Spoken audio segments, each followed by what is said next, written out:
Hello, good morning to all of you.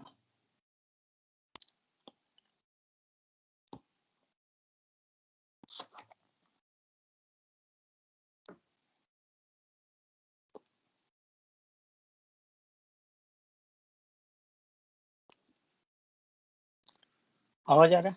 Yes no? आवाज आ रहा है? Yes no?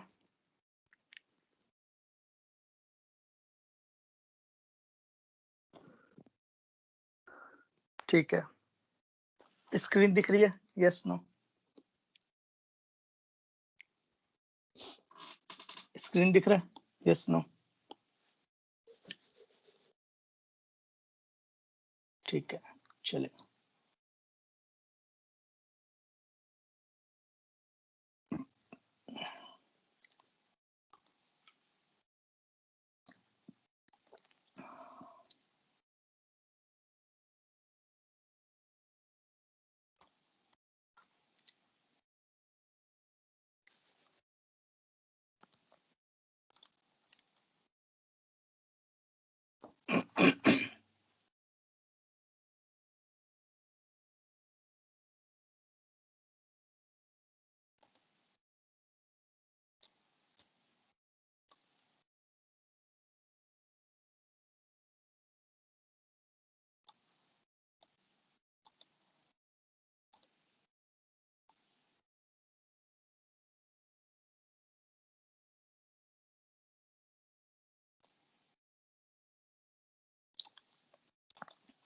ओके, स्क्रीन दिख रहा है क्या?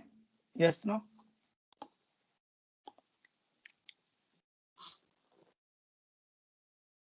ओके, हाँ ठीक है, चलेगा। तो लास्ट हम लोगों ने किया था AP, GP, HP, AP, GP और एजीपी अपन ने कर लिया था। तो बचा क्या फिर? Harmonic progression. तो हार्मोनिक प्रोग्रेशन, इसके एज सच खुद के कुछ फॉर्मूलेस नहीं है। तो क्यों? क्योंकि इसका जो सारे एपी में जाते हैं, तो reciprocal of terms are in AP, reciprocal of terms are in AP, तो reciprocal of terms are in AP, ठीक है। तो फॉर एग्जांपल अगर जैसे 1 2 3 4 ये एपी में है, तो 1/1 1/2 1/3 1/4 ये किस में होगा? एचपी में। तो सोचो एचपी का स्टैंडर्ड अपीयरेंस कैसा होगा? तो स्टैंडर्ड एचपी कैसी होगी? तो 1/a 1/a plus D 1/a plus 2d से लेके 1/a plus n minus 1 into D. तो 1/a plus n minus 1 into D, ताकि इसके रेसिप्रोकल जो होंगे वो एपी में हो सके, ताकि इसके रेसिप्रोकल एपी में हो सके। पर ये सिर्फ टर्म्स पे लग सकता है, सम पे नहीं। तुम कहीं ऐसा ना कर दो कि sum of n terms in HP, sum of n terms in HP का फॉर्मूला हो गया 1/n/2 into 2a plus n minus 1 into D. ये रॉन्ग है, इट्स अ कॉन्सेप्चुअली रॉन्ग। तो सम रेसिप्रोकल नहीं है, टर्म्स रेसिप्रोकल है। टर्म्स और सम दो अलग अलग चीजें हैं। तो टर्म्स रेसिप्रोकल है, सम रेसिप्रोकल नहीं है। नेक्स्ट है हार्मोनिक मीन। हार्मोनिक मीन होता है number of terms divided bye sum of reciprocals, number of terms divided by sum of reciprocals। तो यानी जैसे n upon 1/a1 plus 1/a2 से लेके 1/an। तो अगर मान लो दो नंबर दे रखे तो हार्मोनिक मीन क्या होगा? 2/1/a plus 1/b। तुम इसको डायरेक्ट भी लिख सकते हो 2ab upon a plus b, 2ab upon a plus b। Next फिर वही थ्योरी एक्सटेंड करेंगे जैसे अपन ने अरिथमेटिक एपी में पढ़ा, जीपी में पढ़ा। Insert an harmonic means between A and B, between A and B. तो ये ए और बी दो नंबर हैं, इसके बीच में एन हार्मोनिक मीन्स डालने सो दैट कि ये एचपी में हो सके। तो अब इसके टर्म्स कैसे निकालेंगे? तो एचपी के जितने भी क्वेश्चन होते हैं ना, जो टर्म्स को निकालने वाले क्वेश्चन होते हैं, वो एपी में ले जाके ही सॉल्व करते हैं। तो एचपी के जो टर्म्स के क्वेश्चन होते हैं वो एपी में ले जाके ही सॉल्व करते हैं। तो ये एचपी में है तो इसका रेसिप्रोकल एपी में होगा। तो 1/h1 प्लस 1/h2 से लेके 1/hn 1/b, तो ये एपी में होगा। तो मुझे ये h1 h2 hn चाहिए, तो मुझे अगर 1/h1 1/h2 1/hn मिल जाएगा तो भी h1 h2 hn मिल जाएगा। पर ये मुझे तब मिलेगा जब मुझे एपी मिलेगी, और एपी को हमेशा दो चीजों से जाना जाता है। एपी को हमेशा दो चीजों से जाना जाता है। पहला, उसका फर्स्ट टर्म की स्टार्ट कहाँ से हो रही है। दूसरा, कॉमन डिफरेंस कि वो बढ़ कैसे रही है। तो इस केस में फर्स्ट टर्म पता है 1/a, पर उसका कॉमन डिफरेंस नहीं पता। तो एक अननोन, एक इक्वेशन, एक कंडीशन, और कंडीशन ये है कि 1/b is the last term. तो 1/b is the last term, तो last term is equal to first term plus इसकी पोजीशन, और इसकी पोजीशन कितनी होगी? तो देखा जाए तो ये टोटल n टर्म्स हैं, ये एक और बढ़ गया n+1, तो इसकी पोजीशन हो गई n+2th पोजीशन। ये दिमाग में बिठा मत लेना, हमेशा आइडेंटिफाई करना। तो पोजीशन -1 इंटू कॉमन डिफरेंस, तो इससे मुझे कॉमन डिफरेंस मिलेगा। तो 1/b minus 1/a is equal to n+1 into D. तो ये d आ जाएगा a minus B upon A B तो a minus B upon A B upon n plus one, तो ये कॉमन डिफरेंस आ गया। तो अब अपन हार्मोनिक मीन्स निकाल सकते हैं। तो 1 अपॉन h1 क्या होगा, 1 अपॉन ए प्लस डी। 1 अपॉन h2 क्या होगा, 1 अपॉन ए प्लस 2d। ऐसे करते करते 1 अपॉन hn हो जाएगा 1 अपॉन ए प्लस एन डी। तो 1 अपॉन hn हो जाएगा 1 अपॉन ए प्लस एन डी। तो इस तरह से सारे, फिर इसका रेसिप्रोकल कर दो तो h1 आ जाएगा, इसका रेसिप्रोकल कर दो तो h2 आ जाएगा, इसका रेसिप्रोकल कर दो तो hn आ जाएगा। नेक्स्ट अब इसमें एक रिजल्ट बनता है sigma 1 upon H I, where I goes from 1 to n। Sigma 1 upon H I where I goes from 1 to n। तो ये क्या बताता है, sum of reciprocal of harmonic mean, sum of reciprocal of harmonic mean. इसको decode करते हैं तो ये क्या कह रहा है, 1 upon h1, 1 upon h2, 1 upon h3, ऐसे करते करते 1 अपॉन hn। फिर सिग्मा मतलब सम ऑफ टर्म्स, सिग्मा मतलब सम ऑफ टर्म्स, तो सबका सम निकालना है। तो ठीक है, तो 1 अपॉन h1 अपना कितना आया, वो यहाँ से निकल जाएगा। तो 1 अपॉन h1 आएगा 1 अपॉन ए प्लस डी, 1 अपॉन h2 आएगा 1 अपॉन ए प्लस 2d, तो वहां से आएगा। तो 1 अपॉन ए प्लस डी, 1 अपॉन ए प्लस 2d, ऐसे करते करते 1 अपॉन ए प्लस एन डी। ये 1 अपॉन ए एन टाइम्स है, तो ये n upon A D common लेंगे तो 1 प्लस 2 प्लस 3 से लेके n आ जाएगा। अच्छा, d की वैल्यू अपने को पता है, d की वैल्यू कैसे पता है, अपन ने यहाँ पे निकाली थी। तो ये d की वैल्यू अपने को पता है, a minus B upon A B into N plus one. तो a minus B upon A B into N plus one, और इसका सम हो जाएगा n into N plus one by two. तो n प्लस वन कैंसिल हो गया, तो ये आता है n into A plus B upon two A B. तो ये n अपॉन h आ जाएगा। तो सिग्मा 1 अपॉन एच आई क्या हो गया, n अपॉन h। तो रिजल्ट क्या आया कि sum of the reciprocal is n upon h। तो यहाँ पर रिजल्ट क्या बना, तो एक बार इंग्लिश में देख लेते हैं कि रिजल्ट क्या बना। Sum of the reciprocal of n harmonic means, sum of the reciprocal of n harmonic means, sum of the reciprocal of n harmonic means, तो sum of the reciprocal of n harmonic mean is equal to n times the reciprocal of harmonic mean of the two quantity, the reciprocal of harmonic mean of the two quantity. So sum of the reciprocal of n harmonic mean inserted between a and b is equal to n times the reciprocal of harmonic mean of a and b, the reciprocal of n harmonic mean of the a and b। तो n upon h आ जाएगा। ध्यान देना यहाँ पे reciprocal चल रहा है, 1 upon H है, ठीक है।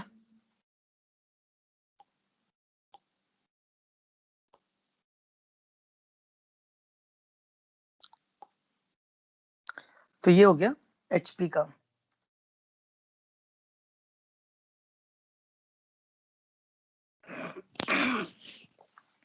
इसके हाइलाइट्स और रिमार्क्स नहीं है। तो नेक्स्ट टॉपिक है, तो सीक्वेंस सीरीज चैप्टर जो है ना, हम 3 पार्ट में पढ़ते हैं। तो सीक्वेंस सीरीज चैप्टर हम 3 पार्ट्स में पढ़ते हैं। पहले पार्ट में हम लोग स्टैंडर्ड सीक्वेंस पढ़ते हैं। स्टैंडर्ड सीक्वेंस में एपी, जीपी, एजीपी और एचपी पढ़ते हैं। फिर अपन पढ़ते हैं एएमजीएम इनइक्वालिटी। ये बोलते एएमजीएम इनइक्वालिटी है, पर ये RMS is greater than equal to AM is greater than equal to GM is greater than equal to HM होता है। और इसके अंदर हम लोग एक कॉची-श्वार्ट्ज इनइक्वालिटी भी पढ़ते हैं। कॉची-श्वार्ट्ज इनइक्वालिटी तुम्हें ये हर बुक में नहीं मिलेगा, और बहुत पावरफुल है ये, इट्स वेरी पावरफुल। नेक्स्ट फिर पढ़ते हैं अपन स्पेशल सीरीज। तो स्पेशल सीरीज या फिर सम ऑफ सीरीज भी बोल सकते हैं। तो उसके अंदर हम लोग, तो सम ऑफ सीरीज, तो हम उसके अंदर 4 टाइप्स पढ़ते हैं। वो चारों टाइप्स में कुछ ना कुछ स्पेसिफिक है, वो चारों टाइप्स में कुछ ना कुछ स्पेसिफिक है। नेक्स्ट बीच में हम लोग एक फॉर्मूले भी पढ़ते हैं, sigma are square, sigma R cube, और ये बहुत इंपॉर्टेंट है। Sigma are square sigma R cube, ये बहुत इंपॉर्टेंट है क्योंकि मैंने जो जेई मेन के पेपर एनालाइज किए थे उसमें काफी पेपर्स में इससे रिलेटेड क्वेश्चंस थे, तो ये फॉर्मूले बहुत यूज हुए थे, तो काफी क्वेश्चंस थे इस पे रिलेटेड, तो जस्ट भी तो वो फॉर्मूलेस वगैरह याद होने चाहिए तुम्हें और इनका यूजेस भी याद होना चाहिए। तो इस तरह से ये अपन चैप्टर पढ़ते हैं। तो अभी अपना ये चैप्टर, ये पोर्शन हो चुका है, तो ये पोर्शन अपना हो चुका है, तो बचा हुआ पोर्शन कवर करते हैं। तो होपफुली आज का खत्म हो जाएगा, होपफुली क्या बल्कि आज खत्म हो जाएगा और शायद ट्रिग्नोमेट्रिक इक्वेशन स्टार्ट हो जाएगा।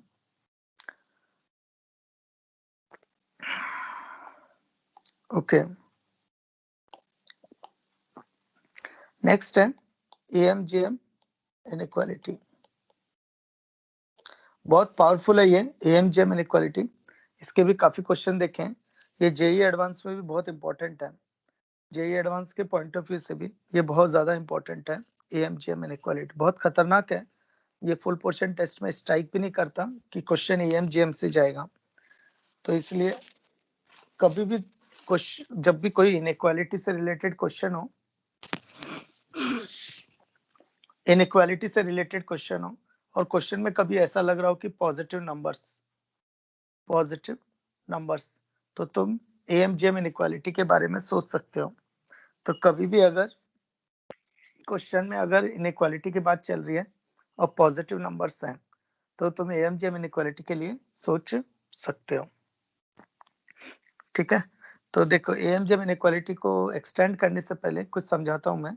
मान लो कोई दो नंबर्स हैं, तो इस दो नंबर का अरिथमेटिक मीन कितना होगा, a plus B by two. Geometric mean कितना होगा, root A B. Harmonic mean कितना होगा, 2ab upon a plus B. अब इंटरेस्टिंग बात क्या है कि जी स्क्वायर आता है ए बी और ए एच आता है ए बी, तो G square is equal to A H.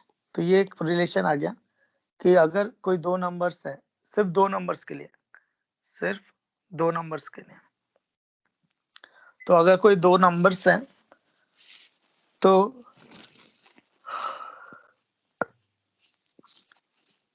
N numbers पे भी काम करेगा क्या?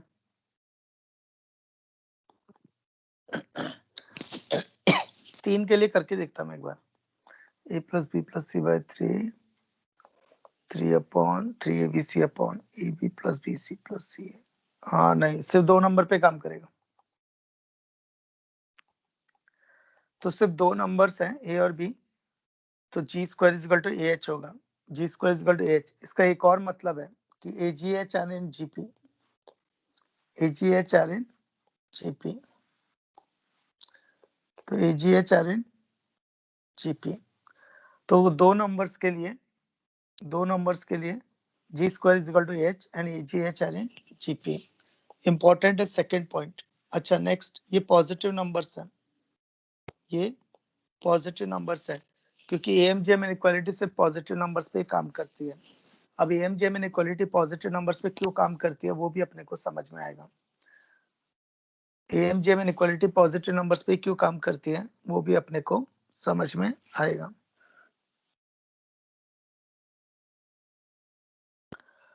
ओके, तो तो एएमजीएम इनइक्वालिटी कहती है कि RMS is greater than equal to arithmetic mean is greater than equal to geometric mean is greater than equal to harmonic mean। अपन इसको प्रूफ भी कर सकते हैं। तो देखो, तो assumption and contradiction, तो मैंने assume किया कि arithmetic mean is greater than equal to geometric mean, तो मैंने assume किया कि a plus b by 2 is greater than equal to root ab।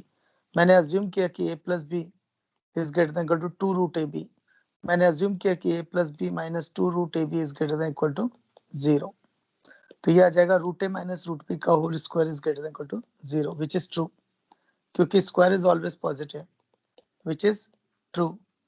तो इसका मतलब है there is no contradiction, there is no contradiction, तो देयर इज नो कॉन्ट्राडिक्शन, तो ये, तो which is true, there is no contradiction, तो माय अजम्पशन इज राइट, और मेरा अजम्पशन है कि arithmetic mean is greater than equal to geometric mean. Next, एक और इंपॉर्टेंट चीज, यहाँ स्क्वायर रूट्स लिखे हैं, तो स्क्वायर रूट्स लिखे हैं, तो इसका मतलब है रूट के अंदर की क्वांटिटी पॉजिटिव होनी चाहिए, रूट के अंदर की क्वांटिटी पॉजिटिव होनी चाहिए, और रूट के अंदर की क्वांटिटी पॉजिटिव होनी चाहिए, तो इसलिए ये सिर्फ पॉजिटिव नंबर्स पे ही काम करता है, इसलिए सिर्फ ये पॉजिटिव नंबर्स पे ही काम करता है। तो एएमजीएम इनइक्वालिटी से पॉजिटिव नंबर्स पे ही काम करती है, क्योंकि प्रूफ में भी अपन देख सकते हैं root A minus root B का होल स्क्वायर आया है, तो ये तभी मीनिंगफुल है जब ए और बी पॉजिटिव है, तो सिर्फ ये पॉजिटिव नंबर्स पे ही काम करती है। तो यहाँ से मुझे प्रूफ हो गया कि M is greater than equal to GM. इसी तरह से और भी प्रूफ कर सकते हैं, पर वही फिर अजम्पशन एंड कॉन्ट्राडिक्शन। तो ये बाकी के जो है ना, R M S is greater than equal to M is greater than equal to GM is greater than equal to HM, तो ये भी प्रूफ किए जा सकते हैं। अच्छा, नेक्स्ट है आरएमएस मतलब रूट मीन स्क्वायर। तो आरएमएस मतलब होता है रूट मीन स्क्वायर। तो ये उल्टा चलता है, मतलब पहले स्क्वायर कर लो, फिर इसका मीन ले लो, फिर इसका स्क्वायर रूट। तो root A square plus B square by 2, ये हो जाएगा a प्लस बी बाई 2, ये हो जाएगा रूट ए बी, और ये हो जाएगा 2ab upon a plus B. Next एक और इंपॉर्टेंट चीज, if equality holds, if equality holds तो क्या होगा? तो देखो, अगर A M equal to G M हो गया, तो ये इक्वल टू हो जाएगा equal to equal to equal to, तो ये इक्वल टू 0, तो इसका मतलब है ए इक्वल टू बी, तो numbers are equal, numbers are equal. तो अब तुम ध्यान से देखना, तो अभी पहली चीज कि अगर अगर नंबर्स पॉजिटिव है, अगर सॉरी, अगर नंबर्स पॉजिटिव है, अगर नंबर्स पॉजिटिव है तो RMS is greater than equal to AM is greater than equal to GM is greater than equal to HM. RMS is greater than equal to AM is greater than equal to GM is greater than equal to HM. Next, ये inequality सिर्फ positive numbers पे काम करती है। Next, अगर numbers equal है तो ये सब इक्वल होंगे, कन्वर्स इज ऑल्सो ट्रू। अगर ये सब इक्वल है तो नंबर्स इक्वल होंगे। तो अगर RMS equal to AM equal to GM equal to HM है तो numbers are equal, converse is also true. Next, it can extend it up to any number of terms. It can extend it up to any number of terms. So it can extend it up to any number of terms. मतलब RMS is greater than equal to AM is greater than equal to GM is greater than equal to HM. तो इसको मैं लिख सकता हूँ, तो square root of sigma A1 square upon number of terms is greater than equal to sigma A1 upon M। इसको मैं generalise कर रहा हूँ, is greater than equal to product of all terms, product of all terms raised to 1 by number of terms is greater than equal to number of terms divided by sum of the reciprocal। तो ये मैंने generalise कर दिया, ये मैंने generalise कर दिया, root over sigma A1 square upon n is greater than equal to sigma A1 upon n। तो मैंने जनरलाइज कर दिया RMS AM GM HM। अब ध्यान से, if equality holds, if equality holds then numbers are equal, if equality holds then numbers are equal, converse is also true, and converse is also true कि अगर numbers equal है तो ये सब equal होंगे, RMS equal to AM equal to GM equal to HM। next है Cauchy-Schwarz inequality। smart है Cauchy-Schwarz inequality। Cauchy-Schwarz inequality smart क्या है? अच्छा, एक और चीज, एम जी एम इनइक्वालिटी जो है वो सिर्फ पॉजिटिव नंबर्स पे काम करती है। तो कभी कभी क्या होता है ना, क्वेश्चन में वो पॉजिटिव लिखता नहीं है, तो ये बच्चे को डिकोड करना होता है कि talking about positive numbers, talking about positive number. तो देखो क्वेश्चन में कैसे कैसे मेंशन होगा कि एबीसीआर पॉजिटिव, एबीसीआर पॉजिटिव, या फिर क्वेश्चन में मेंशन होगा ABC इज ग्रेटर देन 0, या फिर क्वेश्चन में मेंशन होगा ABC are sides of triangle, ABC are sides of triangle. तो होता क्या है ना कि क्वेश्चन कभी डायरेक्ट नहीं लिखता, तो बच्चे को डिकोड करना होता है। तो क्वेश्चन कभी कभी डायरेक्ट नहीं लिखता, बच्चे को डिकोड करना होता है। तो वो कैसे कैसे करेगा, कभी कभी लिखेगा ABC आर पॉजिटिव या नॉन नेगेटिव, या फिर ABC इज ग्रेटर देन 0, या फिर ABC are the sides of triangle.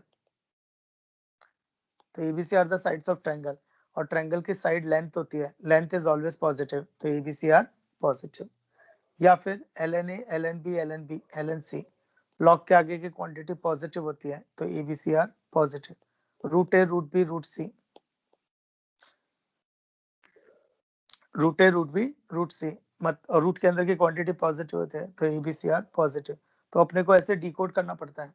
तो क्वेश्चन में इस तरह से लिखा हो ना, तो उसका भी इंटरप्रिटेशन होता है कि हाँ भाई ABC आर पॉजिटिव, और तुम्हें बस पॉजिटिव और इनइक्वालिटी अगर ऐसा लग रहा है तो you can go for EMGM inequality, you can go for EMGM inequality। Next है क्वाशी-श्वार्ट्ज इनइक्वालिटी। बहुत स्मार्ट है क्वाशी-श्वार्ट्ज।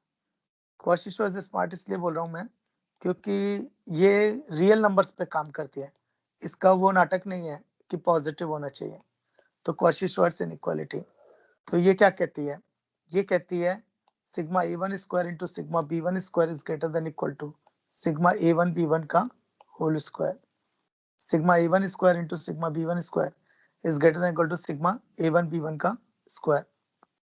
थोड़ा एक्सटेंडेड फॉर्म में लिख के बताता, तो ये कह रहा है A1 square plus A2 square से लेके AN square into B1 square plus B2 square से लेके BN square is greater than equal to is greater than equal to A1 B1 plus A2 B2 से लेके AN BN का whole square. तो ये quasi-Schwarz inequality ये कह रही है, क्वाशी-श्वार्ट्ज इनइक्वालिटी ये कह रही है। थोड़ा इंग्लिश में देखते हैं ये क्या कहना चाह रहा है। ये कहना चाह रहा है, तो लेफ्ट हैंड साइड अगर तुम देखोगे तो लेफ्ट हैंड साइड ये कह रही है product of the sum of the squares.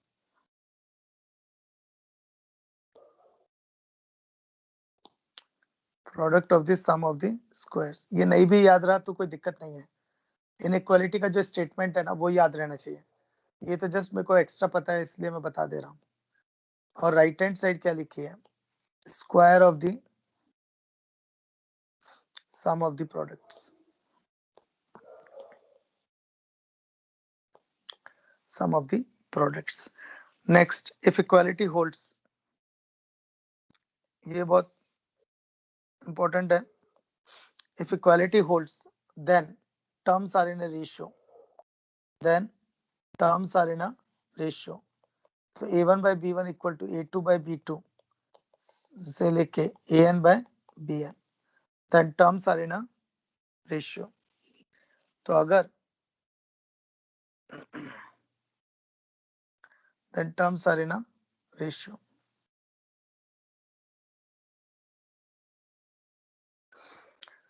then terms are in a ratio।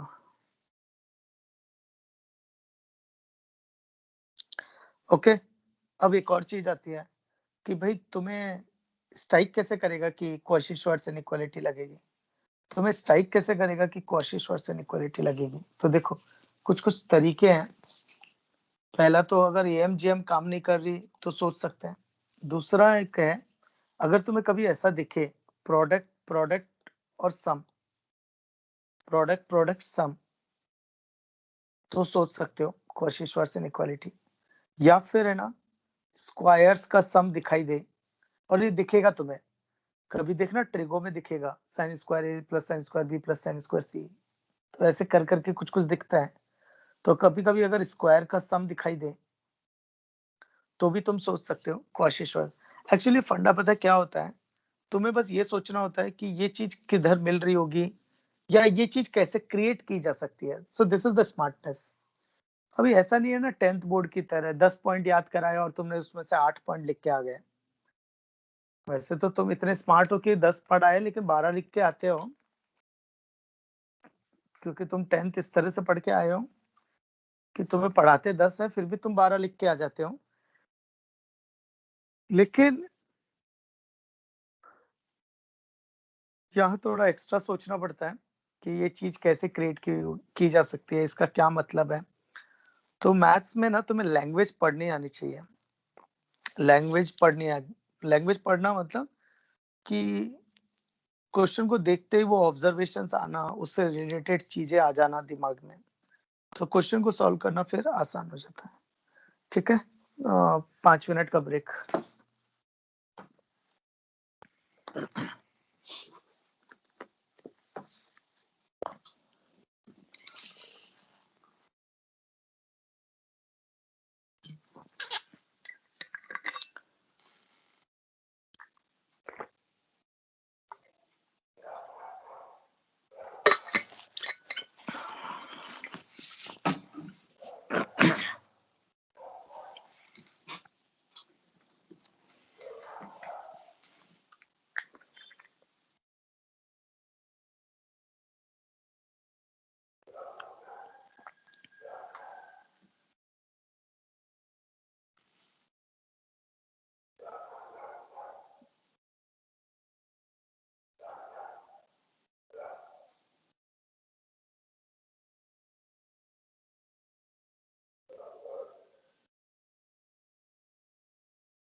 यार, अरे बाप रे।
ओके, सो नेक्स्ट है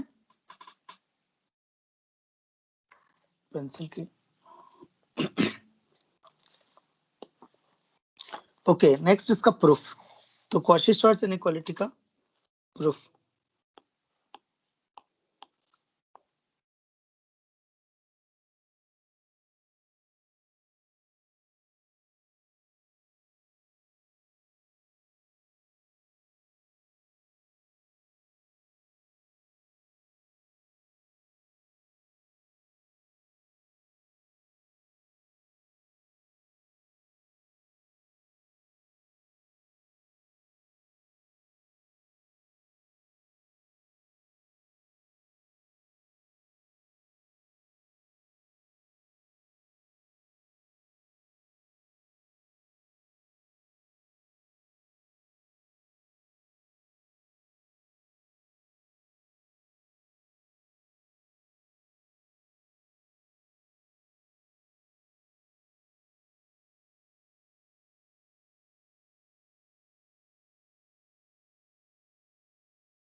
हेलो, आवाज आ रही है क्या?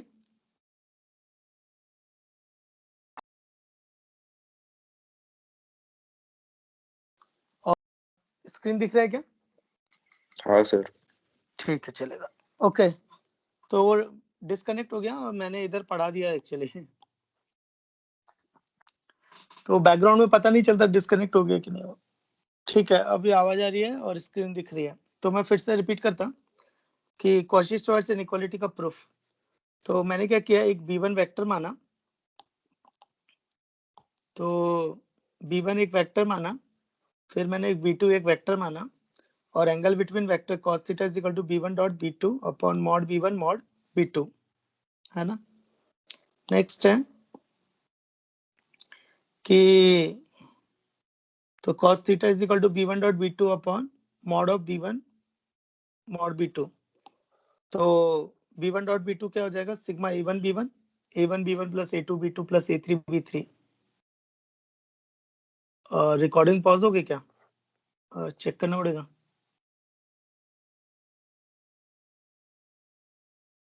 नहीं, चालू है रिकॉर्डिंग। ओम, चालू है रिकॉर्डिंग। ठीक है, तो b1 डॉट b2 हो जाएगा कि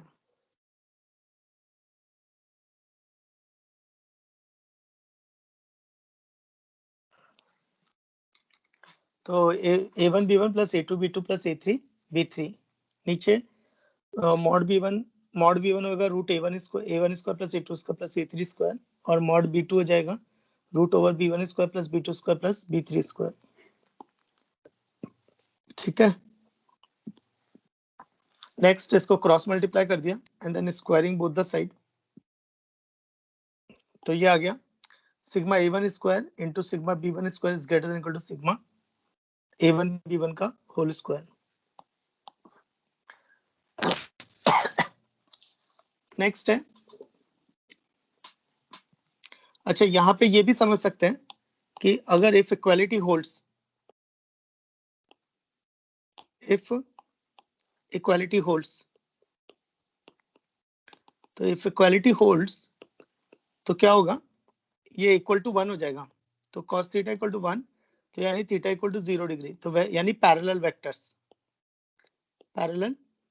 और अगर पैरेलल वेक्टर्स होंगे तो components are in a ratio. तो a1 by b1 equal to a2 by b2 equal to a3 by b3 equal to a3 by b3। तो components are in a ratio, तो components are in a ratio. Next है फॉर्मूले। तो फॉर्मूले sigma are का मतलब सम of terms, तो 1 plus 2 plus 3, तो ये तो इजी है, एपी का सम है, तो n into N plus 1 by 2। फिर ऐसे ही सिग्मा आर स्क्वायर यानी 1 स्क्वायर प्लस 2 स्क्वायर से लेके n स्क्वायर, तो ये हो जाएगा n into N plus 1 into 2n plus 1 by 6, 2n plus 1 by 6। और सिग्मा आर क्यूब यानी 1 क्यूब प्लस 2 क्यूब से लेके n क्यूब, तो वो हो जाएगा n square into N plus 1 का होल स्क्वायर बाय 4। इसको तुम ऐसे भी लिख सकते हो सिग्मा n का होल स्क्वायर, बस याद करने के लिए, इसका कोई लिंक नहीं है, बस याद करने के लिए, क्योंकि इसी का ही स्क्वायर लिखा हुआ है। तो n into N plus 1 by 2 का होल स्क्वायर लिखा हुआ है, ये n into N plus 1 by 2 का होल स्क्वायर लिखा हुआ है, तो सिर्फ याद करने के लिए है कि सिग्मा n स्क्वायर। तो इसमें एक प्रूफ देख लेते हैं, तो प्रूफ इंपॉर्टेंट है, तो सिग्मा आर स्क्वायर वाला देख लेते हैं। तो sigma are square 1 square 2 square से लेके n स्क्वायर, तो n into N plus 1 into 2n plus 1 by 6। इसका प्रूफ देख लेते हैं, क्योंकि प्रूफ इंपॉर्टेंट क्यों है, क्योंकि इसके प्रूफ में एक अप्रोच है इंटरनल कैंसिलेशन। तो इसके प्रूफ में एक अप्रोच है इंटरनल कैंसिलेशन, तो इसलिए तो देखो क्या करेंगे, n cube minus n minus 1 का होल क्यूब, तो n cube minus n minus 1 का होल क्यूब आएगा n cube minus 1 minus 3n square plus 3n, तो यानी n cube minus n minus 1 का होल क्यूब आएगा, एन क्यूब कैंसिल हो जाएगा, तो वो आएगा 3n square minus 3n plus 1। फिर n की जगह n माइनस 1 रखा, तो n माइनस 1 का whole cube minus n minus 2 का होल क्यूब, तो ये आएगा 3 टाइम्स n माइनस 1 का square minus 3 times n minus 1 plus 1। ऐसे करते करते कभी 2 क्यूब माइनस 1 क्यूब आएगा, 3 इंटू 2 का स्क्वायर माइनस 3 इंटू 2 प्लस 1, तो 1 क्यूब माइनस 0 क्यूब, तो वो आ जाएगा 3 into 1 square minus 3 into 1 plus 1। अब इसको ऐड कर दो, तो जब इसको ऐड करेंगे ना, तो जब इसको ऐड करेंगे तो ये क्रॉस में कैंसिल हो जाएगा, तो इसको बोलते हैं इंटरनल कैंसिलेशन, इंटरनल कैंसिलेशन। ठीक है, तो इसको बोलते हैं इंटरनल कैंसिलेशन। नेक्स्ट जब ऐड करेंगे ना, तो जब ऐड करेंगे तो ये सब ऐड हो जाएगा, फिर ये सब ऐड होगा, और ये 1 1 1 1 n टाइम्स ऐड होगा। तो जब ऐड करेंगे तो ये आ जाएगा, तो ये आएगा n cube minus 0 cube is equal to, तो लेफ्ट साइड में n क्यूब आ जाएगा, राइट साइड में देखते क्या आएगा, तो राइट साइड में आएगा 3 टाइम्स 1 स्क्वायर प्लस 2 स्क्वायर से लेके n square minus 3 times 1 plus 2 से लेके n और प्लस 1 1 1 1 1, तो ये हो गया n cube is equal to 3 times sigma are square minus 3 times sigma r plus 1, तो 3 times sigma are square is equal to n cube plus 3 times n into n plus 1 by 2 minus n, तो इसको simplify करेंगे तो ये n into N plus 1 into 2n plus 1 by 6 आएगा, तो इसको simplify करेंगे तो ये n into N plus 1 into 2n plus 1 by 6 आएगा।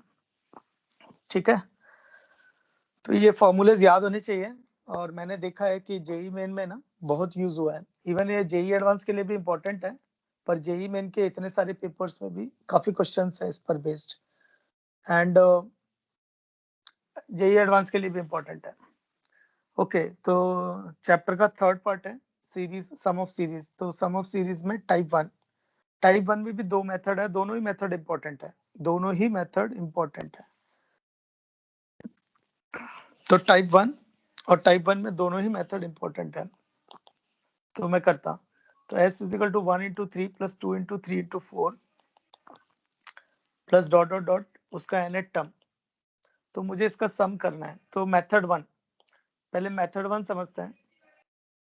मेथड वन का तरीका है कि इसका nth टर्म लिखो, इसका nth टर्म आएगा n into N plus one into N plus two, n into N plus one into N plus two, फिर इसको एक्सपैंड कर दो, तो टी एन nth टर्म का क्या मतलब है कि this is t1, this is t2, फिर t3, तो ये क्या हो जाएगा tn। नेक्स्ट, तो इसको एक्सपैंड करेंगे तो n into n square plus 3n plus 2, फिर इसको एक्सपैंड करेंगे तो ये आएगा n cube plus 3n square plus 2n। तो Sn क्या होगा, Sn होगा सिग्मा Tn, और सिग्मा Tn मतलब sigma n cube plus 3 times sigma n square plus 2 times sigma n, और ये फॉर्मूलेस अपने को पता है, तो sigma n cube n square into n plus 1 का whole square by 4, sigma n square sigma n square यानी n into N plus 1 into 2n plus 1 by 6, sigma n into N plus 1 by 2, तो इस तरह से Sn आ जाएगा। तो ये एक तरीका है, पर इसमें एक रिस्ट्रिक्शन है। इसमें एक रिस्ट्रिक्शन क्या है कि अगर ये कल को 1 2 3 4 होता तो 4 टर्म्स होती, तो 4 टर्म होती तो ये n⁴ में चला जाता, और n⁴ का फॉर्मूला स्टैंडर्ड नहीं है, n⁴ का फॉर्मूला स्टैंडर्ड नहीं है, तो इसलिए ये फिर इसके लिमिटेशंस हैं। पर मेथड 2 खतरनाक है, उसको फर्क नहीं पड़ता। तो सम कितना है 1 2 3 plus 2 into 3 into 4 plus dot dot dot nth term, तो इसमें फंडा क्या है, nth टर्म लिखो n into N plus 1 into N plus 2, फिर इसमें फंडा ये होता है कि कुछ ऊपर नीचे ऐड करो, मल्टीप्लाई डिवाइड करो, पर मुझे नहीं पता किससे मल्टीप्लाई करना है किससे डिवाइड करना है, तो फिर एक तरीका निकाला,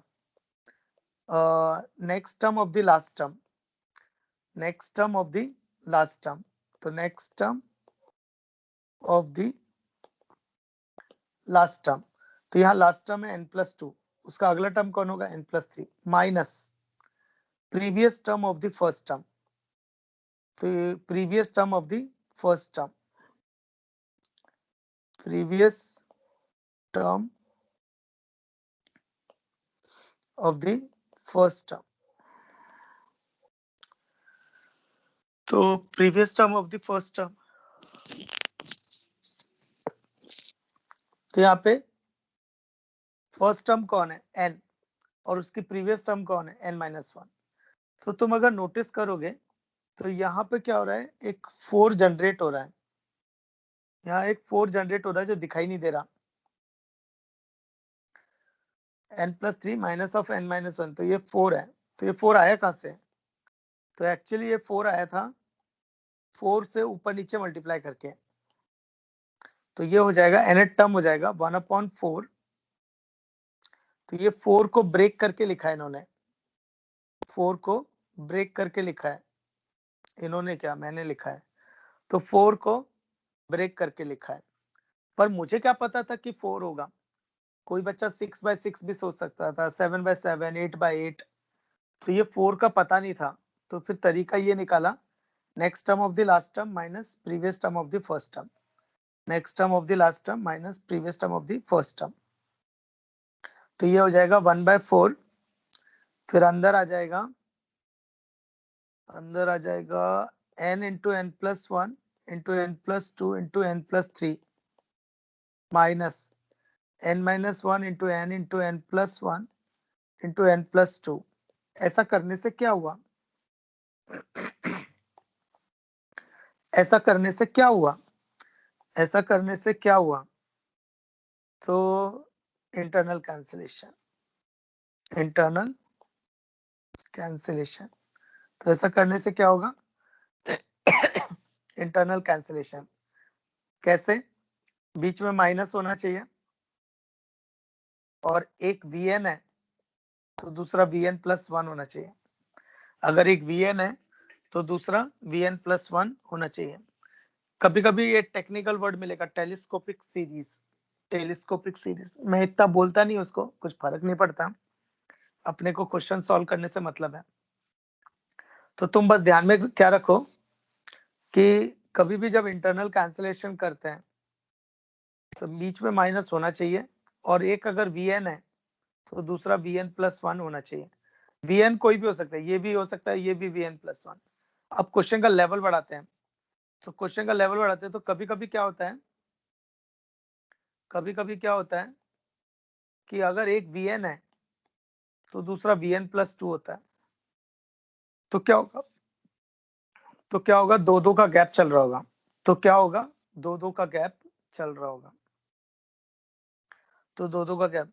तो तुम you can expect question advance level पे कि एक अगर Vn है तो दूसरा Vn+2 चल रहा होगा। अब इस क्वेश्चन पे फोकस करते हैं, तो इसका Tn कितना आ गया, 1/4 n into n+1 into n+2 into n+3 minus n-1 into n into n+1 into n+2। ठीक है, तो n की जगह 1 रखा तो 1/4, तो 1 2 3 4 माइनस 0 1 2 3, फिर T2 n की जगह 2 रख दिया तो 2 3 4 माइनस 1 2 3 4। तो ऐसे करते करते n टर्म रखेंगे, तो 1/4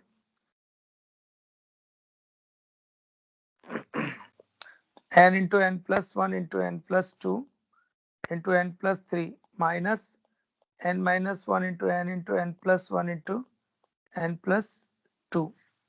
अब सबको ऐड कर देंगे क्योंकि सम ऑफ सीरीज निकालना है ना, तो Sn is equal to sigma Tn, तो ऐड कर देंगे। अब ऐड किया तो क्या देखने को मिल रहा है कि ये और ये कैंसिल, ये और ये कैंसिल, तो ऐसे ये कैंसिलेशन चलता रहेगा, तो कभी ये भी कैंसिल हो जाएगा। तो तुम कभी भी ध्यान में रखो कि हमेशा क्रॉस में सेविंग होती है, हमेशा क्रॉस में 2 टर्म्स, क्रॉस में टर्म्स बचते हैं। तो देखो ये इधर का बचा तो ये इधर का बचेगा, तो क्रॉस में बचते हैं, तो क्रॉस में बचते हैं। अब एक और चीज, ये तो था Vn और Vn+1, तो फिर उस केस में एक एक बचता है। अगर ये Vn और Vn+2 होता ना तो क्या होता, तो 2-2 टर्म बचती, तो ये 2 बचती, फिर इधर एक और ये और एक और टर्म बचती, तो ऐसे क्रॉस में 2 बचती अगर Vn और Vn+2 होता तो। पर यहाँ पर Vn और Vn+1 है तो ये दोनों बचेंगे, ठीक है, तो लिखते हैं आंसर। तो आंसर आ जाएगा 1/4 n into n plus 1 into n plus 2 into n plus 3। अच्छा, ये तो 0 हो चुका है क्योंकि 0 इंटू लिखा है ना, तो दिस इज आवर आंसर। तो दिस इज द आंसर। तो बहुत इंपॉर्टेंट है वो, because of internal cancellation. Type two एक स्टेप आगे है, method of difference. Type two एक स्टेप आगे कैसे है, इसमें है ना टर्म ही नहीं पता कि जनरल टर्म क्या है, तो पहले जनरल टर्म निकलेगा फिर टाइप 1 लगेगी। तो पहले क्या होगा इसमें, पहले इसमें जनरल टर्म निकलेगी और फिर टाइप 1 लगेगी। तो 6 plus 13 plus 22 plus 33 plus dot dot dot plus sigma T n, o plus t n. तो इसमें टर्म ही नहीं पता। अब कोई बच्चा क्या सोचेगा, 6 लिखा है तो चलो 4 प्लस 2 कर देते हैं, पर nth भी तो आना चाहिए। तो ठीक है, 6n हो गया, n की जगह 1 रखा, पर सेकंड टर्म मैच नहीं कर रही ना, तो ये ऑब्जर्वेशन से नहीं निकलता। अब एक और चीज, तुम अगर नोटिस करोगे तो इसका जो डिफरेंस है वो एक पैटर्न फॉलो कर रहा है। तो इसका डिफरेंस है 7, 9, 11।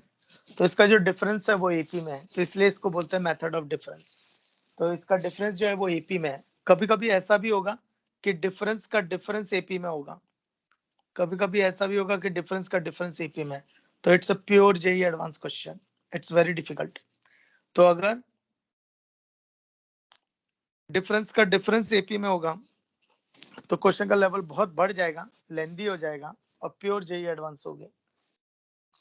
तो अब करते हैं, तो ऐसे क्वेश्चन को कैसे सॉल्व करते हैं, एक एक टर्म को आगे खिसका दो, एक एक टर्म को आगे खिसका दो। तो टीएन के नीचे टीएन माइनस 1 आ जाएगा और टीएन खुद खिसक जाएगा, फिर इसको सब्ट्रैक्ट कर दो। तो s minus s equal to 0। तो ये 6 plus 7 plus 9 plus 11 plus dot dot dot. तो ये टीएन माइनस 1 भी कोई सिंगल टर्म आ रही होगी और लास्ट का टीएन आ जाएगा माइनस टीएन। ये टीएन को लेफ्ट में ले जाते हैं, तो ये टीएन ताकि nth टर्म आ जाए। ये 6 plus 7 plus 9 plus 11 plus dot dot dot एक लास्ट टर्म होगी। अब ध्यान देना ये एक एपी है, वो एपी जिसका फर्स्ट टर्म 7 है, कॉमन डिफरेंस 2 है, नंबर ऑफ टर्म्स पता करना पड़ेगा। तो नंबर ऑफ टर्म्स, तो ये टोटल टर्म्स थे n+1,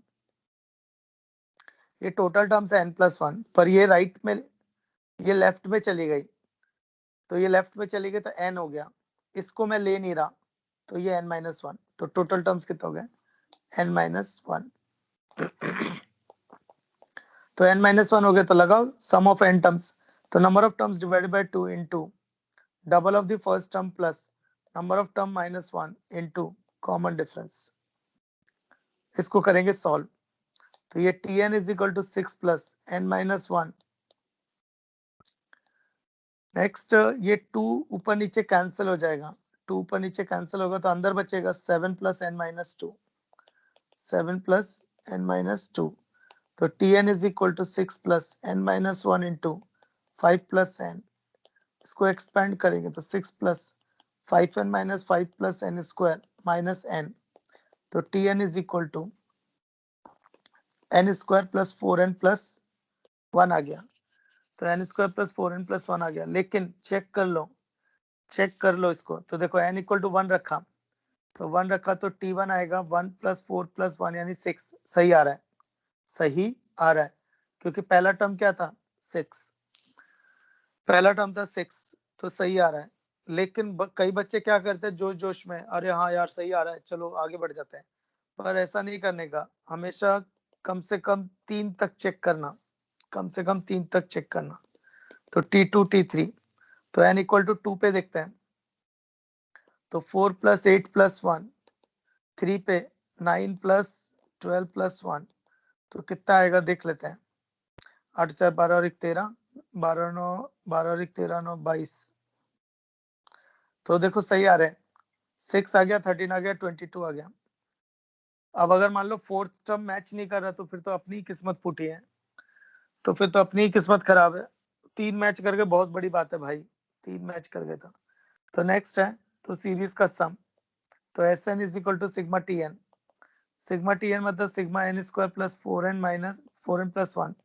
तो एस एन कितना आ जाएगा, सिग्मा एन स्क्वायर पता है, 4 टाइम्स सिग्मा एन पता है, सिग्मा 1 एन हो जाएगा, सिग्मा 1 एन हो जाएगा,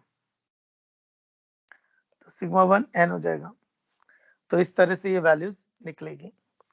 नेक्स्ट है टाइप 3। टाइप 3 है रिड्यूसिबल टू जीपी, मतलब उसको जीपी में कन्वर्ट करना पड़ेगा, है नहीं जीपी में, तो रिड्यूसिबल टू जीपी। तो 9 plus 99 plus 999 plus dot dot dot ऐसे nth टर्म होगा। तो मैं इसको लिख सकता हूँ 10 minus 1, 10 square minus 1, 10 cube minus 1। तो लास्ट वाला क्या हो जाएगा, 10 रेज़ टू n माइनस 1। तो ये 10 10 वाली अलग कर लो, तो 10 10 स्क्वायर 10 क्यूब से लेके 10 रेज़ टू n, तो इसलिए इसको बोलते हैं रिड्यूसिबल टू जीपी। और 1 1 1 n टाइम्स है तो n आ जाएगा। तो ये बन गई जीपी, वो जीपी जिसका फर्स्ट टर्म 10 है, कॉमन रेशियो 10 है, नंबर ऑफ टर्म्स n है। तो उसके सम का फॉर्मूला लिखेंगे, first term into common ratio raise to number of term minus 1 upon common ratio minus 1। So this is the answer. Last है type 4, वही again internal cancellation, पर इस बार कन्वर्जिंग सीरीज भी रहती है। इसके अंदर कभी कभी कन्वर्जिंग सीरीज रहती है, तो इसलिए कई बार क्वेश्चन एस इंफिनिटी के लिए भी आ जाता है, कई बार क्वेश्चन एस इंफिनिटी के लिए भी आ जाता है। तो क्वेश्चन, तो s is equal to 1 upon 1 2 2 3 ऐसे करते करते nth टर्म। तो इसमें फंडा क्या होता है, nth टर्म लिखो, तो 1 upon n into n plus 1 इसका nth टर्म है, 1 upon n into n plus 1 इसका nth टर्म है। तो इसमें फंडा क्या होता है, न्यूमरेटर को ब्रेक करके लिखना है, न्यूमरेटर को ब्रेक करके लिखना है। तो n प्लस 1 माइनस n, तो इसमें फंडा है लास्ट टर्म और ये फर्स्ट टर्म। तो यहाँ फर्स्ट टर्म n है और लास्ट टर्म n प्लस 1 है, तो ये n इंटू n प्लस 1। तो इसको स्प्लिट करो तो ये 1 upon n minus 1 upon n plus 1 आएगा। तो नोटिस क्या किया, बीच में माइनस है, ये vn है और ये vn प्लस 1 है। कभी कभी तुम्हें vn और vn प्लस 2 भी मिलेगा, कभी कभी तुम्हें vn और vn प्लस 2 भी मिलेगा, कभी कभी तुम्हें vn और vn प्लस 1 भी मिलेगा, तो vn और vn प्लस 1 भी रहेगा। तो करते हैं, तो t1 कितना हो जाएगा, 1 अपॉन 1 माइनस 1 अपॉन 2, t2 हो जाएगा 1 अपॉन 2 माइनस 1 अपॉन 3, ऐसे करते करते tn हो जाएगा 1 upon n minus 1 upon n plus 1। इसको ऐड कर दिया तो Sn is equal to sigma tn आ जाएगा और इंटरनल कैंसिलेशन लगेगा, तो ये ऐसे क्रॉस कैंसिल हो जाएगा।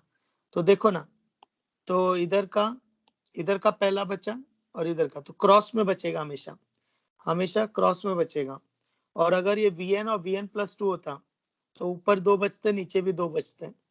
अगर ये vn और vn प्लस 2 होता तो ऊपर 2 बचते, नीचे भी 2 बचते, तो ये 1 माइनस 1 अपॉन n प्लस 1। अब एक और चीज, ये कन्वर्जिंग सीरीज है, कैसे पता चला, कन्वर्जिंग सीरीज का मतलब होता है टर्म्स छोटे होते जा रहे हैं, तो आखिरी टर्म जीरो की तरफ जाएगा। तो देखो पहला 1/2 है, दूसरा 1/6 है, तीसरा 1/12 है, तो डिनोमिनेटर बढ़ रहा है, डिनोमिनेटर बढ़ रहा है मतलब वैल्यू छोटी हो रही है, तो ये कन्वर्जिंग सीरीज है। और कन्वर्जिंग सीरीज में कभी कभी एस इंफिनिटी पूछ लेते हैं, इसका मतलब होता है n टेंडिंग टू इंफिनिटी। तो ये 1 minus 1 upon infinity which is 1 minus 1 upon 1 0, तो एस इंफिनिटी क्या हो गया 1। इसका ये मतलब है टर्म्स का सम 1। एक इंपॉर्टेंट चीज और बताता हूँ, ये बहुत मिलेगा तुम्हें पूरे मैथमेटिक्स में, ये कहीं पे भी जा सकता है, complex number, calculus, sequence series, trigonometric equation, कहीं भी मिल सकता है। ये पूरे पूरे मैथमेटिक्स में मिलेगा, बहुत इंपॉर्टेंट स्टेप है ये, n⁴ plus n square plus 1 का फैक्टराइजेशन। तो इसके इसके एक दो मेथड बताता मैं। पहला मेथड, इसमें मैंने n स्क्वायर ऐड किया और n स्क्वायर सब्ट्रैक्ट किया, तो ये हो गया n स्क्वायर प्लस 1 का whole square minus n square, तो ये a square minus b square, तो a प्लस b और a माइनस b, तो ये फैक्टराइजेशन हो गया। दूसरा तरीका, अगर मैं इसको नोटिस करूं, अगर मैं नोटिस करूं तो ये x square plus x plus 1 की एक्स की क्वाड्रेटिक लिखी है, x square plus x plus 1, तो x square plus x plus 1 के रूट्स होते हैं ओमेगा और ओमेगा स्क्वायर, है ना, ओमेगा ओमेगा स्क्वायर। यहाँ लेकिन एक्स की जगह अगर एक्स स्क्वायर रख दो तो ये x⁴ plus x square plus 1 आ जाएगा। इसका मतलब है इसके रूट्स हो जाएंगे omega omega square minus omega square. तो इसका मतलब है इसके एक फैक्टर होगा x square plus x plus 1, तो n⁴ plus n square plus 1 है, तो इसके 4 रूट्स हैं omega omega square minus omega square. तो ओमेगा ओमेगा स्क्वायर को मान के फैक्टर क्या हो जाएगा, n square plus n plus 1, और माइनस ओमेगा स्क्वायर n की जगह माइनस n रख दो तो ये आ जाएगा, n की जगह माइनस n रख दो तो ये आ जाएगा। And chapter is complete. तो ये नोट्स अच्छे से बन गए, बहुत ही अच्छे से बने। तो मैं क्या करता, इसका पीडीएफ शेयर कर देता तुम्हारे साथ।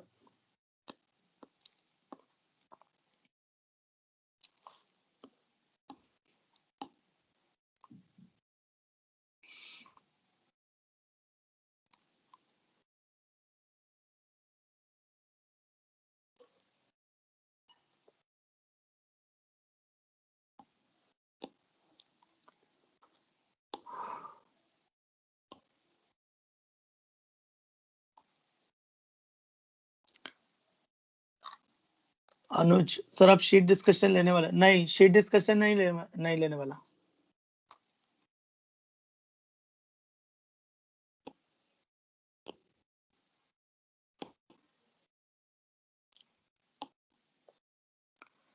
क्या डेट है आज? 4 दिसंबर। Sequence and series.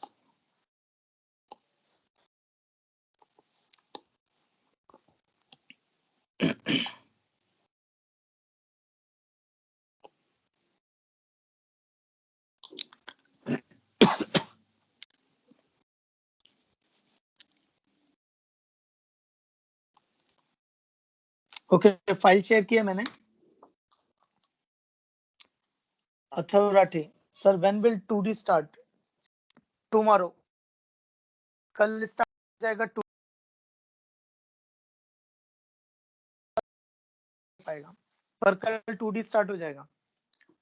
सर फिर ट्रिग्नोमेट्रिक नेक्स्ट इक्वेशन हो जाएगा, वो छोटा चैप्टर एक्चुअली, क्योंकि उसमें 7 टाइप्स ऑफ फॉर्मूलेज ही है ना, और अभी 10 मिनट है मेरे पास, तो मैं तो वो भी कवर करता हूँ।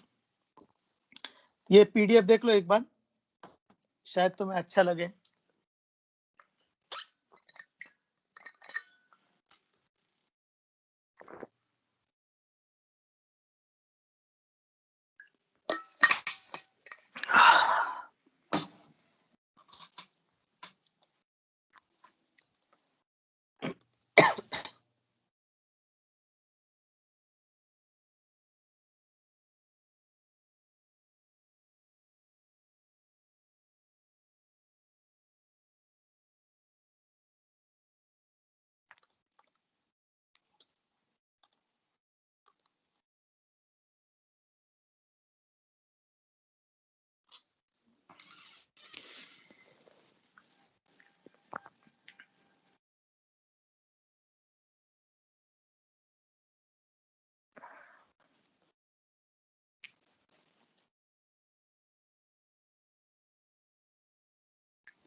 ओके, तो देखा होगा शायद पीडीएफ। अच्छे से बन गई, सारे नोट्स बन गए। पर एक्सीलेंस के पास तो पहले से लिखा होगा सब कुछ। खैर कोई ना। ओके, सो नेक्स्ट है ट्रिग्नोमेट्रिक इक्वेशंस। करूँ स्टार्ट? Yes no? करूँ start? Yes no?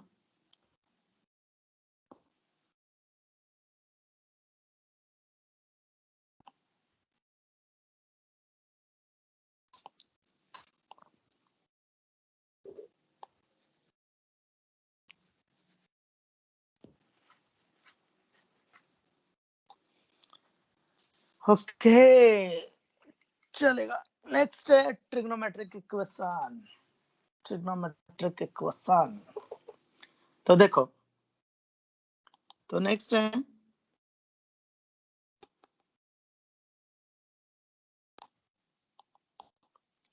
Trigonometric equations. तो ट्रिग्नोमेट्रिक इक्वेशन का क्या मतलब होता है? वो इक्वेशंस जिनमें ट्रिग्नोमेट्रिक रेशियोज एंड आइडेंटिटीज होंगे, जिनमें ट्रिग्नोमेट्रिक रेशियोज एंड आइडेंटिटीज। कौन? साइन, कॉस, टैन, कॉट, सेक, कोसेक, ये होंगे। तो ये चैप्टर जो है, ये चैप्टर हम लोग 3 पार्ट्स में पढ़ेंगे। तो ये चैप्टर हम लोग 3 पार्ट्स में पढ़ेंगे। तो पहले पार्ट में हम लोग पढ़ेंगे फॉर्मूलेस। तो फॉर्मूलेस, वैल्यूज, जो बहुत इंपॉर्टेंट है, बहुत बहुत। सेकंड पार्ट में हम लोग पढ़ेंगे टाइप्स। तो इसके अंदर हम लोग 7 टाइप्स पढ़ेंगे और सब क्वेश्चन इन 7 टाइप में से आराम से सॉल्व होते हैं। नेक्स्ट लास्ट रहेगा इनइक्वालिटीज। ये इनइक्वालिटीज बहुत परेशान करता है। ये इनइक्वालिटीज पूरा मैथमेटिक्स में चलेगा। ये डिफिकल्ट जाता है, पर जिसको जिसको जम रहा है इनइक्वालिटीज, मतलब मैथ्स इजी है उसके लिए। तो नेक्स्ट, तो मैं क्या करता, फॉर्मूले डेवलप करने से पहले एक जुगाड़ तरीका है। तो एक जुगाड़ तरीका है कि कैसे सॉल्व किया जाता है। तो sin x is equal to half है, तो उसका एक तरीका है, अगर साइन और कॉस है, कभी भी अगर साइन और कॉस है तो चारों क्वाड्रेंट में लोकेट करो। साइन और कॉस है तो चारों क्वाड्रेंट में लोकेट करो। साइन और कॉस है तो चारों क्वाड्रेंट में लोकेट करो। तो और एक होता है 5π/6 पे। तो चारों क्वाड्रेंट में लोकेट करो। तो एक है π/6 पे और एक है 5π/6, और उसमें 2n π ऐड कर दो, और उसमें 2n π ऐड कर दो। Next, n belongs to integer, n belongs to integer. अच्छा, नेक्स्ट 12th बोर्ड में n इंटीजर ऐसे लिखते हैं, कैपिटल Z, क्योंकि 12th बोर्ड में भी ट्रिग्नोमेट्रिक इक्वेशन है। तो 12th बोर्ड में ट्रिग्नोमेट्रिक इक्वेशन है और उसमें जो लिखते हैं वो n belongs to capital Z करके लिखते हैं वो लोग। नेक्स्ट, अगर cos x होता तो अगर cos x होता तो भी चारों क्वाड्रेंट में लोकेट करके लिखते हैं। तो cos x अगर होता तो चारों क्वाड्रेंट में लोकेट करके लिखते हैं। अब cos x माइनस √3/2 कहाँ पे होता है? एक यहाँ पे होता है, एक यहाँ पे होता है और एक यहाँ पे होता है, माइनस √3/2। तो एक होगा 5π/6 पे और एक होगा 7π/6 पे। सही है ना? हाँ, तो माइनस √3/2 कहाँ पे होगा? 5π/6 और 7π/6 पे। सही है ना यार? माइनस पाई पे -1 आता है, 5π/6 माइनस √3/2, हाँ, या फिर 7π/6 और 2n/2n, क्योंकि cos सेकंड और थर्ड क्वाड्रेंट में नेगेटिव होता है। 2n/2n where n belongs to integer, n belongs to integer। लेकिन अगर 10x है तो √3। तो देखो, पहली चीज तो हर चीज को साइन कॉस में लेके जाओ ऐसा जरूरी नहीं है। कभी कभी तुम्हें 10x में रह के भी सॉल्व करना पड़ेगा, पर ऐसा भी जरूरी नहीं है कि 10x में ही रह के सॉल्व करना पड़े, पर कभी कभी करना पड़ेगा 10x में भी सही। मैं ये इसलिए बोल रहा हूँ क्योंकि 10th में बच्चे ये पढ़ के आते हैं, बच्चों सब कुछ साइन कॉस में कन्वर्ट करो। तो तुम्हें अगर मैडम ने पढ़ाया होगा तो तुमने ध्यान दिया होगा पढ़ने में, तो वहां पे साइन, तो मैडम ने बोला होगा कि tan x जहां भी दिखे तो साइन कॉस में कन्वर्ट करो, तो वो बच्चों के दिमाग में बैठ भी जाता है। एक दूसरा वो बच्चों को बहुत इजी जाता है, तो इसलिए। पर यहाँ ऐसा नहीं होगा, तो यहाँ 10 में रह के भी सॉल्व करना पड़ेगा, यहाँ 10 में रह के भी सॉल्व करना पड़ेगा।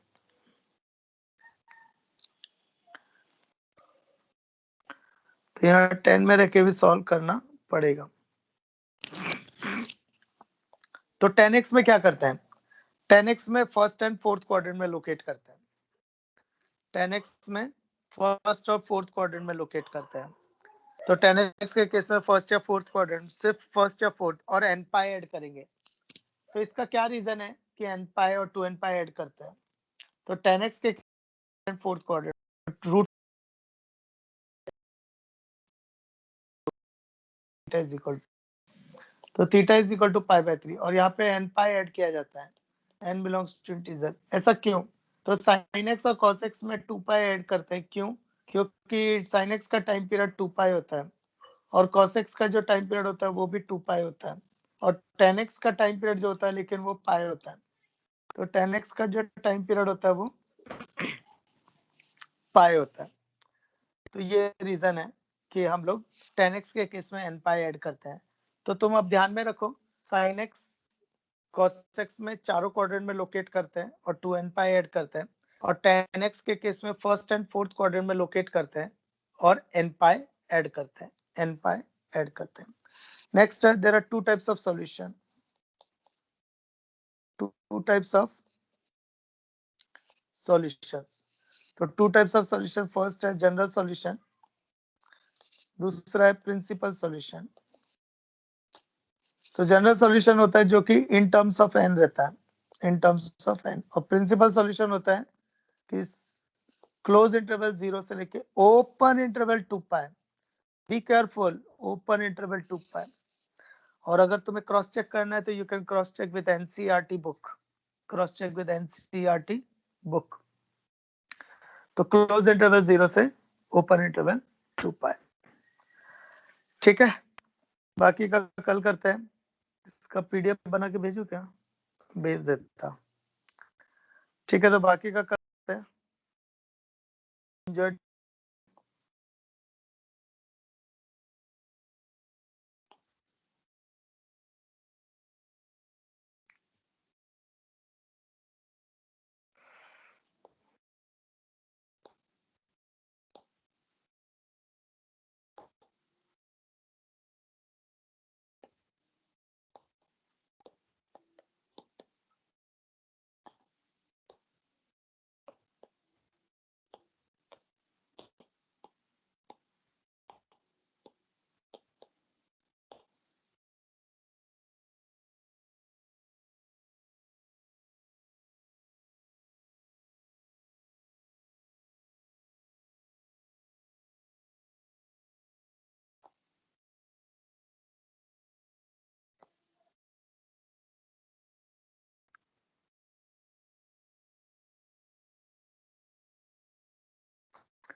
चलेगा। So hope you enjoyed the session. तो कल अपन ट्रिग्नोमेट्रिक इक्वेशन कंप्लीट करेंगे और आरसीसी स्टार्ट हो जाएगा, और next week 2D coordinate geometry चलेगी, और उसके अगले वीक में कैलकुलस स्टार्ट हो जाएगी। ठीक है, चलेगा। तो रेगुलर रहो लेक्चर्स में, ये बहुत इंपॉर्टेंट है। मैं सिर्फ इसलिए नहीं कह रहा कि मैं पढ़ा रहा हूँ, पर ये तुम्हारे पॉइंट ऑफ व्यू से ही है, क्योंकि इतना सब कुछ पूरा रिवीजन कराना, ये 2 साल का पूरा एक सारे चैप्टर्स के सारे टॉपिक्स कंटेंट्स रिवाइज कराना, ये बहुत इंपॉर्टेंट है तुम्हारे लिए। क्योंकि आई कैन अंडरस्टैंड कि तुम जब पढ़ रहे थे क्लास के अंदर तो 100% ग्रास्पिंग होगी, ये जरूरी नहीं है। तो मैं वही सिनेरियो पूरा वापस लेके आ रहा हूँ ताकि तुम्हारी ग्रास्पिंग और बढ़ जाए और क्वेश्चंस सॉल्व करना और इजी हो जाए, and it's very very helpful for you. ठीक है, चलेगा। So thank you to all, enjoy your day.